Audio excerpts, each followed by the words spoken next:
Live now to the New South Wales Police Commissioner, Mick, who joins me. Commissioner, thanks so much for your time.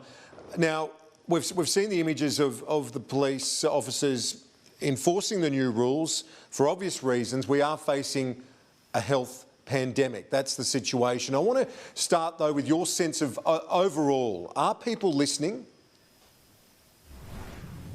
They are overall listening, but the reality is that for every footage of a police officer moving someone on, there'll be another 10, footage of people congregating at the beach or somewhere else. So this will be a great challenge for me as the Commissioner and for the New South Wales Police Force, that balance around enforcing these important laws and at the same time not losing public confidence in the police force. But look, I can say, Kieran, to give the community in New South Wales some sense of understanding, is that these powers aren't forever.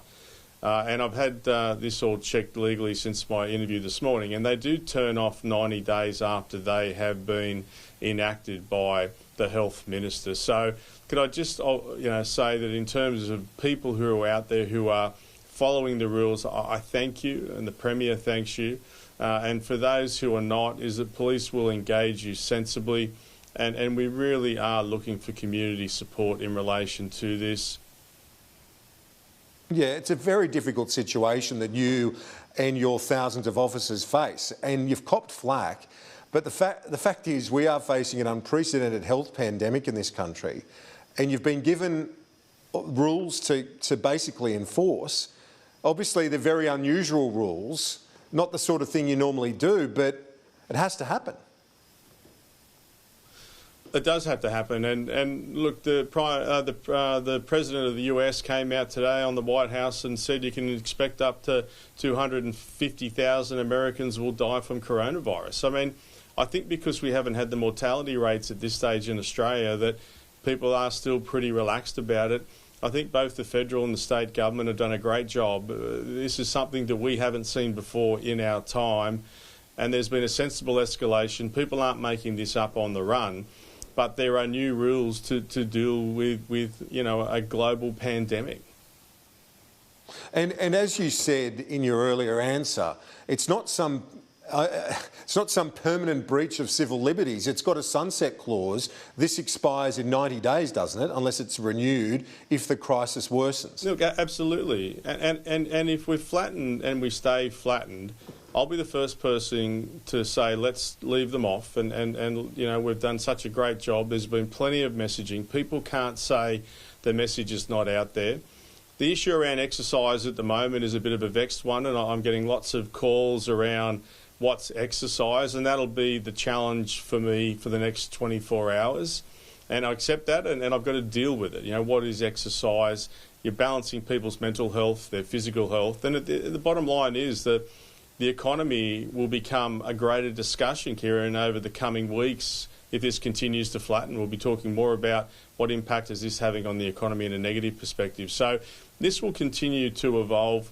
I mean, from a police commissioner's perspective, the powers are important. It's important the community understands it's 90 days, and it's not 90 days from today, it's 90 days from when they were turned on. They're important powers to protect New South Wales, to ensure we don't see the sort of deaths that we're seeing overseas in Italy. Mm. And we're seeing from mobile phone traffic that the vast bulk of people are doing their best to stay home. Is your sense that you've got support in this endeavour? Because, as you said earlier, you thank those of New South Wales. I think it's a nationwide phenomenon, to be honest, but I get the sense from here and covering this every day that people are listening. No, they are listening, and from our perspective, that we're getting multiple calls, thousands of calls into Crime Stoppers because, people get it. They do get it, and there'll always be a small percentage of people that will want to test current laws, and I totally accept it. And if this was the new norm, people should be protesting, but it's not the new norm. It's a short-term, power to ensure isolation to the best of the government's ability. And why? To stop the spread of the virus. And the second part of this is, and the cruise ship part is the important part, is that we have an amount of ICU beds with ventilators in the state. The Premier's challenged Health to treble that, and procurement, we purchased another 57 ventilators yesterday. We need to have enough ICU beds with ventilators in case we see an escalation in people with the virus. Now, you also still have people who are having strokes now and heart attacks and different things who need ICU and need ventilators. So there's a real fine balance in this, and if you get it wrong, lots of people lose their life. And it is a fine balance, and I guess we're seeing that in terms of whether partners are allowed to visit their partner if they live in another residence. You seem to be more comfortable with that idea, and I get why, because obviously we're facing a mental health challenge right across the community with people stuck at home and so on. But the Victorian government and authorities seem to be of a different opinion on that. And I get both sides. I've got to make a decision in the best interest of the people of New South Wales. I feel as though the mental health piece is an important one. Social isolation is not for everyone. So I'm trying to, make allowances, sensible allowances, and people will judge me on that, but I put an enormous amount of thought into it, trying to underpin, one, the safety of the people of New South Wales, and two, not to have further impact on the state economy. Yeah, and if a person goes to their partner or whatever, and it keeps it to, between themselves, I think it's entirely reasonable. What about the involvement of the Army? What's the legal framework around Army soldiers basically with you side by side on the streets of Sydney? I'm just wondering what the legal parameters of that are. Yeah, so we put through a assistance for defence, which goes through its paperwork. They're not here to apply force, which means that they are unarmed and they can't put hands on anyone other than what a normal civilian would be able to do. There are, we really worked well with defence during the bushfires, and I think the public saw that.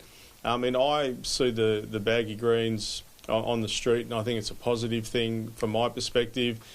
If the New South Wales Police Force got stretched because of the virus, it would be wonderful that we've already started to work together. So from my end, it's business continuity. I've got to make sure I can guarantee service for the community. Now, in saying that, please don't think officers have the virus. We only have 5 officers who have tested positive, and they're all overseas travellers, which really just reinforces the importance. I think you and Andrew were talking about, locking people down who are coming in from overseas. And in terms of further assistance, would you... hopefully you don't need it, but is there a chance that you might need it in terms of those in the military uniforms?